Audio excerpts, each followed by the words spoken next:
January 26, 1902, Volume 4. The Queen Mama is enriched with the three prerogatives of the Most Holy Trinity.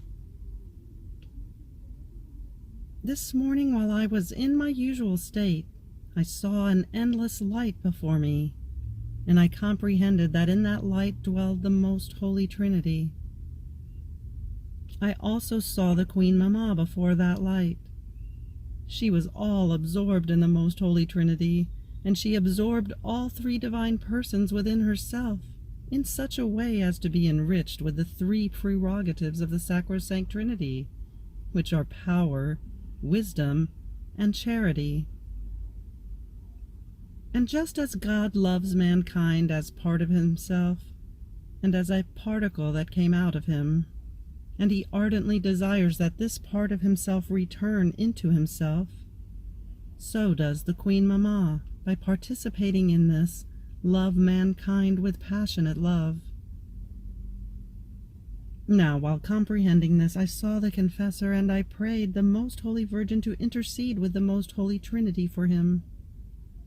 She bowed, taking my prayer to the throne of God, and I saw that from the divine throne a flow of light came out, which covered the confessor completely, and I found myself inside myself. January 26, 1930, Volume 27. How each word spoken by Jesus on his Fiat is like a child of his that comes out of his womb, and has the communicative strength to communicate itself to all creation. Empire of the prayer done in the divine will. My flight in the divine Fiat continues, and I comprehend more how heaven and earth are filled with it. There is not one created thing that is not the bearer of a will so holy. But while my mind was wandering within the Fiat, my sweet Jesus, moving in my interior, told me, "My daughter, all created things, by virtue of my divine will in which they live, perceive when my divine volition wants to manifest a truth that belongs to it, a knowledge about it, or wants to do one of its works. Since the will that dominates all creation is one, they feel within themselves the communicative, creative, and preserving virtue that wants to operate and make itself known. Therefore they feel as if another sister were adding into their midst, and they celebrate the newcomer. So each word I have spoken to you on my divine volition has been a Fiat pronounced by us, that has come out like a child from the womb of our will. This Fiat is the same Fiat as that of creation, that forming its echo makes its vital strength felt there where our will resides. It happens when our divine Fiat wants to operate, wants to pronounce itself by making itself known and manifest more of its truths, as to a family when they see that their mother is about to give birth to other little children. The whole family celebrates, because the family becomes larger, and every time it increases by another little brother or little sister, they make feast and delight in the one newly arrived in their midst. Such is the creation. Since it has come out of the womb of my divine will, all my works form one family, and are so bound among themselves that it seems that one cannot live without the other. My will keeps them so united as to render them inseparable, because they feel that one is the will that dominates them. Now, hearing a speaking so prolonged of my Fiat, the many of its knowledges it keeps manifesting to you, they feel that the number of the divine generation of my Fiat increases in their midst. Therefore the family of creation feels itself expanding and celebrates the prelude of the kingdom of my divine will.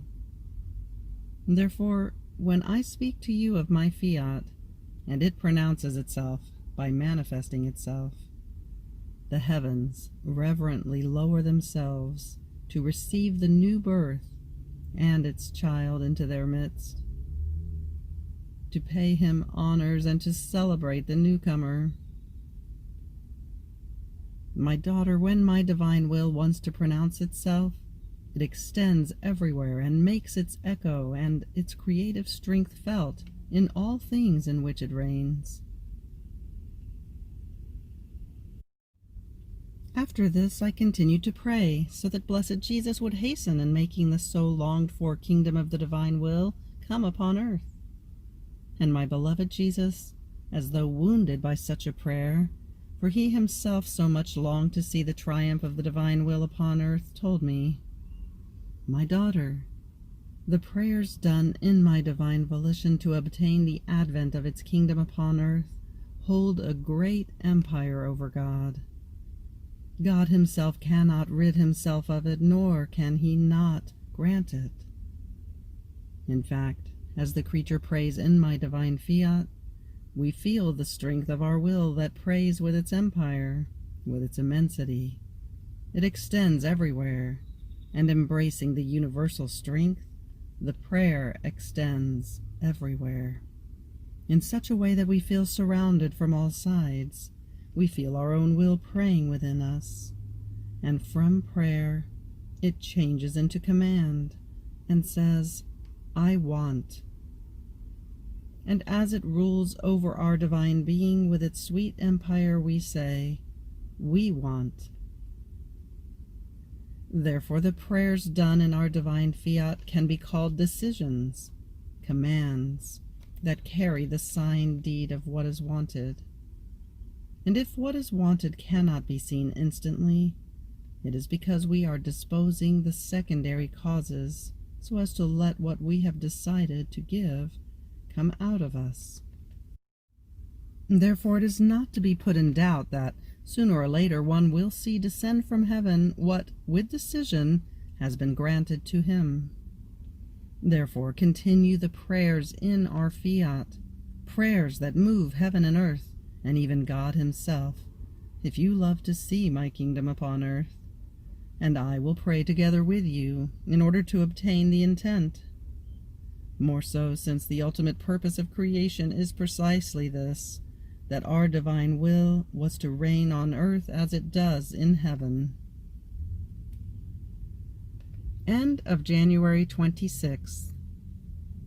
Fiat.